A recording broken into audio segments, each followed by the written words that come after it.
মৃত্যুর সময় প্রতিটা মানুষ, প্রতিটা রূহ মালাকুল মউতকে দেখতে পায়। ভালো করে শুনবেন, মুরব্বীরা মনোযোগ দিয়ে শুনবেন। প্রতিটা রূহ মালাকুল মউতকে চোখের সামনে লাইভ দেখতে পায়। দেখার সঙ্গে সঙ্গে যে ব্যক্তি বেনামাজি, তার রূহটা থরথর থরথর করে কাঁপতে থাকে। বেনামাজির রূহটা ডান দিকে দৌড় দেয়, বাম দিকে দৌড় দেয়।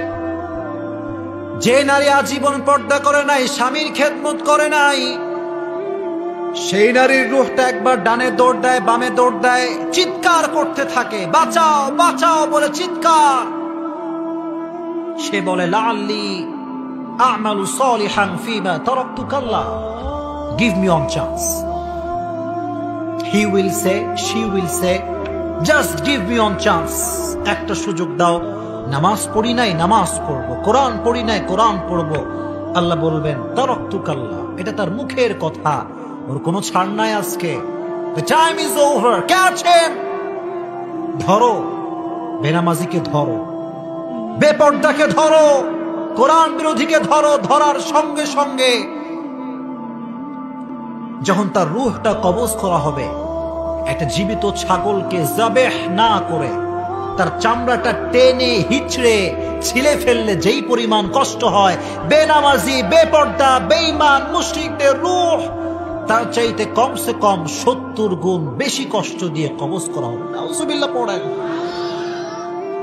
Can you feel this pain? Do you have any idea what is your death? তুমি কি অনুভব করতে পারো তোমার মৃত্যু কেমন হবে? ভাবেন না একবার নিজেকে নিয়ে, আমি কে? মূসা আলাইহিস সালাম, আল্লাহর নবী। ওনাকে বলা হলো, হে মূসা, যখন তুমি মরেছিলে, যখন তোমার মৃত্যু হয়েছিল, তোমার মৃত্যুর যন্ত্রণা সম্পর্কে আমাদেরকে কিছু বলো। মূসা, দ্য প্রফেট অফ আল্লাহ সুবহানাহু ওয়া তাআলা, আল্লাহর নবী তিনি। ওয়া কাল্লামাল্লাহু মূসা তাকলিমা, কালিমুল্লাহ মূসা আলাইহিস সালাতু ওয়াস সালাম। উনি বললেন, শোনো, আমার মৃত্যু কেমন ছিল জানো? একটা জীবিত মুরগিকে যদি ফুটন্ত গরম পানি, টকবক টকবক গরম পানিতে ছাড়া হয়, জীবন্ত একটা মুরগি ছটফট ছটফট করে লাফাতে থাকে, টানে পানে দৌড়াতে থাকে, কিন্তু কিচ্ছু করতে পারে না। ওই মুরগির রূহটা যত ছটফট ছটফট করতে করতে বের হয়, আমি মূসার রূহটা তার চাইতে 70,000 গুণ বেশি কষ্ট দিয়ে বের করা হয়েছে। নবীর কষ্ট যদি এই পরিমাণ হয়, তাহলে আমি কে? Who am I? Who are you man? তুমি কে, আমি কে? আমরা তো কিছুই না। পাগল হয়ে যাব আমরা, পাগলের মতো দৌড়াবো। এই যে যখন বোবাজিন ধরে, বোবাজিন ধরলে মানুষ বিশাল চিৎকার দেয়, মা বাবা কোথায় তোমরা, আমাকে বাঁচাও।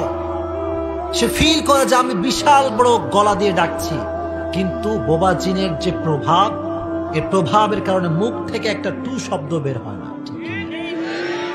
মালাকুল মউত যখন চলে আসবে, বেনামাজি বেঈমান মুখ দিয়ে ডান পাশ দিয়ে দেখবেন ফেনা বের হতে শুরু করে, সাদা সাদা ফেনা বের হয়, চোখটা উল্টে যায়, পাগলের মতো থর থর থর থর করে দিক বেদিক ছুটতে থাকে। পানি ঢালে, কালেমা পড়ে, কোনো কাজ হয় না। কারণ আপনি চোখে দেখেন তাকে, কিন্তু সে চোখে দেখছে মালাকুল মউতকে। আপনার দেখা আর তার দেখায় পার্থক্য আছে ম্যান, আপনাকে বুঝতে হবে। এজন্য বেনামাজির মৃত্যু কি কষ্ট ছাড়া হবে না কষ্টদায়ক হবে? কষ্টদায়ক হবে। কিন্তু যেই যুবকগুলো সারাটা দিন তোমরা মোবাইল ফোন চালাও, গেম, পর্নোগ্রাফি, প্রেম, মেসেঞ্জার, হোয়াটসঅ্যাপ, ফেসবুক, ছেড়ে দাও। হলো তো, অনেক তো হলো, অনেক তো দেখলাম, অনেক তো আমাদের লাইফের সময় পার হয়ে গেল। তুমি বলো, হুজুর কালকে মরবো তো, এটা তো কোনো গ্যারান্টি নাই হুজুর, আমি আগামীর দিনে ভালো হয়ে যাব। তুমি বলো যুবক, তোমার জীবনের এক মুহূর্তের গ্যারান্টি তোমার কাছে আছে? কথা বলতে হবে, আছে? তোমার মতো হাজার হাজার যুবক যারা বলতো কাল থেকে নামাজ পড়বো, কাল থেকে রোজা রাখবো, তারা সব কবরের বাসিন্দা হয়ে গিয়েছে। তুমিও শেষ হয়ে যাবা, তোমার লাইফও শেষ হয়ে যাবে।